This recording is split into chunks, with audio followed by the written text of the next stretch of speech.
नमस्कार दोस्तों, यह विपणन के बारे में हमारी 4 वीडियो श्रृंखलाओं में से दूसरी है।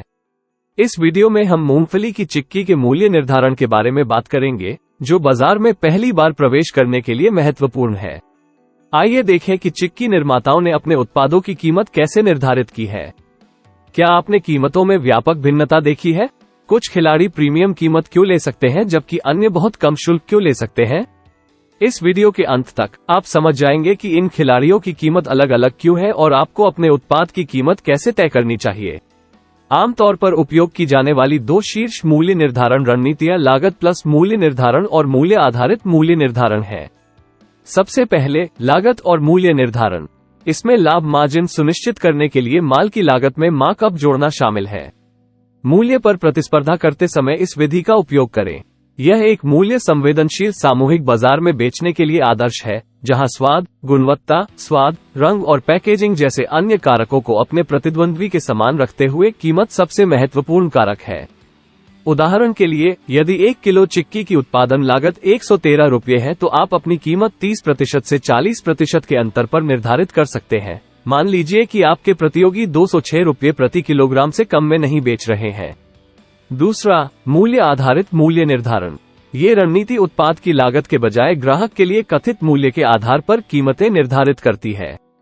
स्वाद, गुणवत्ता, आकार और पैकेजिंग जैसे मूल्य के अलावा अन्य कारकों पर प्रतिस्पर्धा करते समय इस विधि का उपयोग करें।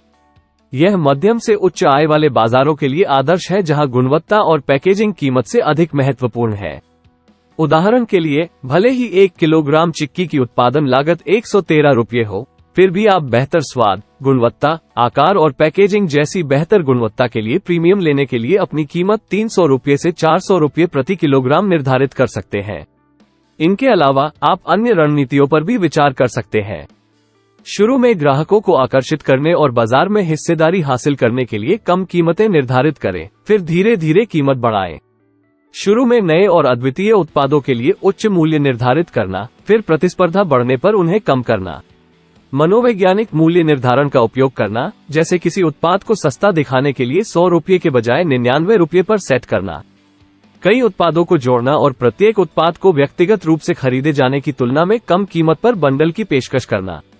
उत्कृष्ट गुणवत्ता या विशिष्टता को इंगित करने के लिए प्रतियोगियों की तुलना में अधिक कीमतें निर्धारित करना।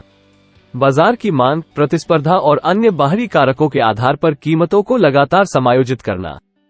इसके बाद अपना पहला प्रोटोटाइप तैयार करें और अपने संभावित ग्राहकों से पूछें कि वे आपके उत्पाद के लिए कितना भुगतान करने को तैयार है। All the best. देखने के लिए धन्यवाद। अधिक वीडियो के लिए व्यापार कोच चैनल की सदस्यता लें।